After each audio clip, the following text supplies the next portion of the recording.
La pauvre Jeanne n'était pas au bout de ses peines, et ce coquin de Philibert allait encore la faire attendre bien longtemps avant de passer devant l'autel.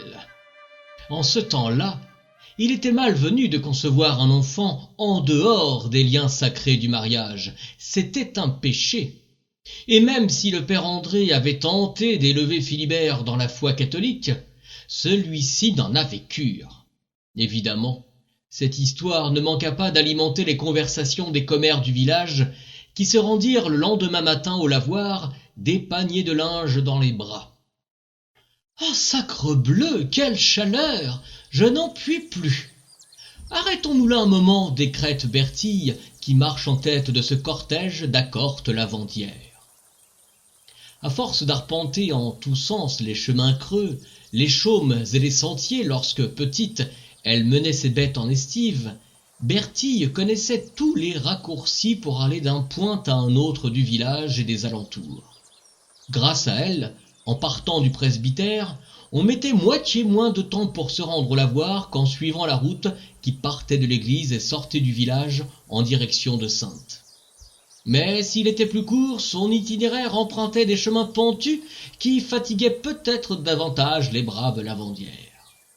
« Ah, tu as raison, Bertille, ce linge pèse un âne mort, et le lavoir est encore loin, soupire Clotilde, bien contente d'être soulagée du poids de son panier rempli de frusques malodorantes. » Un cossard, comme on dit chez nous pour désigner une buse, s'est posé sur la plus haute branche d'un chêne, s'offrant ainsi le meilleur poste de guet de la plaine.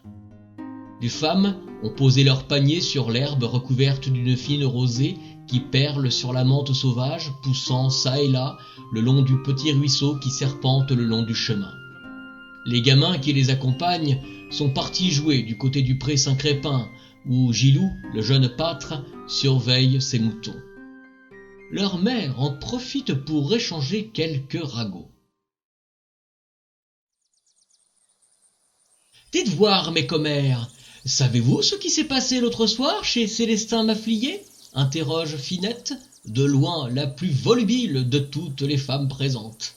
« Non mais, est-ce que j'ai une tête à fréquenter les tavernes ?» lui répond Armance d'un air faussement courroucé.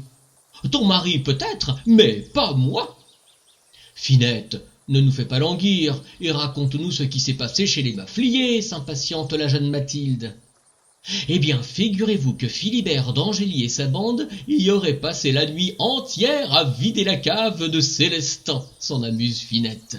« Moi, je ne vois pas pourquoi cela t'étonne, Finette, » déclare Louise de son air revêche. « Ce n'est point la première fois que Philibert trouve refuge chez cette canaille de Célestin. Ils se connaissent depuis toujours. » En effet, feu le père de Philibert faisait de la contrebande de vin avec Célestin, commente Clotilde. Suite à une dénonciation, à ce qu'on dit, ils furent pris tous les deux par les ânes du bailli. Mais Célestin put leur échapper grâce à Dieu. En revanche, le père de Philibert n'eut pas cette chance. Il fut pendu haut et court, sans jugement, et son corps laissé pour pitance au corbeau. Armance, bien trop jeune encore pour avoir déjà assisté à une pendaison, se signe en apprenant cette fin tragique, puis demande d'un air intrigué. « D'où Jésus? Et qu'advint-il de Philibert? Car il n'avait plus que son père pour veiller sur lui. Sa mère était morte en couche, à ce qu'on m'a dit. » Finette, dont la faconde proverbiale n'est plus à démontrer, fait signe aux autres femmes d'approcher pour leur narrer la triste destinée du jeune Philibert. La vieille Florette, celle qui a fini au couvent des Carmes de Jonzac, m'a raconté qu'après la mort de son père, Philibert refusa de suivre son parrain, tonnelier à La Rochelle. Il s'enfuit de Saint-Jean d'Angély et rejoignit une bande d'orphelins miséreux qui volaient sur les marchés pour survivre. Pris la main dans le sac par les hommes du bailli, il fut conduit à l'abbaye bénédictine de Frondoux. En théorie, le jeune Philibert aurait dû être confié à l'une des nombreuses congrégations religieuses que comptait Saint-Jean d'Angély en ce temps-là, cordeliers, jacobins ou encore capucins. Mais plusieurs d'entre elles avaient vu leur réputation ternie par de sombres histoires de trafic de reliques, ceux qui n'encouragent guère les laïcs à leur accorder leur confiance, fût-ce même pour assurer l'éducation d'un chenapan. Au cœur de l'abbaye de Fontdouce, qui jouissait d'une pieuse réputation, le père André le prit sous son aile. Le saint homme l'employa à toutes sortes de travaux au sein du monastère. Un jour, il l'envoya quérir du sel aux salines de Marennes. Sur la route, il fut attaqué par une bande de malandrins qui ne lui laissèrent guère d'alternative. Soit il perdait la vie, soit il les rejoignait. Je vous laisse deviner son choix. Et après la mort de leur chef, Philibert prit le commandement de cette troupe de brigands. « Moi aussi je sais des choses, s'avance Mathilde, au grand étonnement de Finette, qui pensait être la seule discoureuse du groupe expert en histoire de brigandage.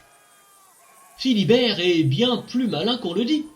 Quand le roi instaura la gabelle en Saintonge, il comprit très vite quel profit il pouvait tirer en devenant fauçonnier. Et depuis, il revend le sel à un prix moindre que celui qui nous est imposé dans les greniers à sel du roi. Même qu'il lui arrive d'en donner aux pauvres gueux qu'il croise au gré de ses pérégrinations. « Oh, voyez-vous ça ?» ironise Louise sur un ton sarcastique. « Saint Philibert, priez pour nous !»« Ne raille pas, Louise, ce n'est pas un mauvais bougre, lui rétorque Bertille. Les enseignements du père André n'ont pas été vains, car figurez-vous, mes commères, qu'il refuse de faire couler le sang et pourfend quiconque sous ses ordres n'en fait pas autant. »« Oh, ce n'est pas un saint tout de même, tient à souligner Mathilde. Regardez la pauvre Jeanne, il l'a faite grosse et refuse toujours de lui passer l'anneau. Le petit naîtra dans le péché s'il n'y remédie. » « Et pour sûr. Mais au fait, comment se sont-ils rencontrés ces deux-là » interroge Armance. Bien décidée à ne pas laisser Finette tirer toute la couverture à elle, Clotilde poursuit le récit. Après tout, elle aussi, elle en a appris de belles sur le meneur des passeurs de sel. Eh bien, figure-toi qu'à l'automne dernier, alors que Philibert se rendait pour ses affaires chez un fermier, il découvrit que le scélérat maltraitait une pauvre fille qu'il avait recueillie et qu'il faisait crever à la tâche. C'était notre Jeanne, orpheline de naissance.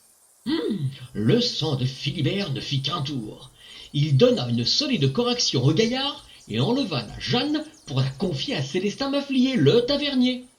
L'on raconte qu'ils s'éprirent l'un de l'autre au premier regard, et qu'il lui promit de l'épouser avant la fin de l'année, le temps pour lui d'amasser le pécule nécessaire pour quitter la région et ouvrir une taverne.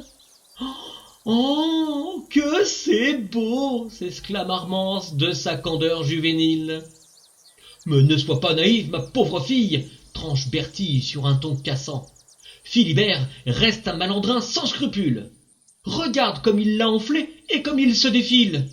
Cette crapule refuse de prendre Jeanne pour femme, sous prétexte qu'il est pourchassé par les gabelous. Que nenni! Il ne veut pas de l'enfant, voilà tout. Bertille a raison, confirme Mathilde d'un ton catégorique. Malgré les suppliques du père André qui l'enjoint d'épouser la pauvre Jeanne, Philibert n'a de cesse de la fuir. Mais qu'il prenne garde. Si ce ne sont pas les gabelous qui lui mettent la main dessus, c'est Jeanne elle-même qui lui passera la corde au cou. Allons, mes commères, allons, reprenons notre chemin, car notre linge ne va pas se laver tout seul, déclare Clotilde en reprenant son panier suivie par les autres femmes. Tout en remontant en direction du lavoir, elle fredonne à la complainte des passeurs de sel, connue de toute la Saintonge. Qu'il pleuve, qu'il vente ou qu'il gèle, sans peur des duels, des querelles, Oni, le roi, la gabelle, ce sont les passeurs de sel.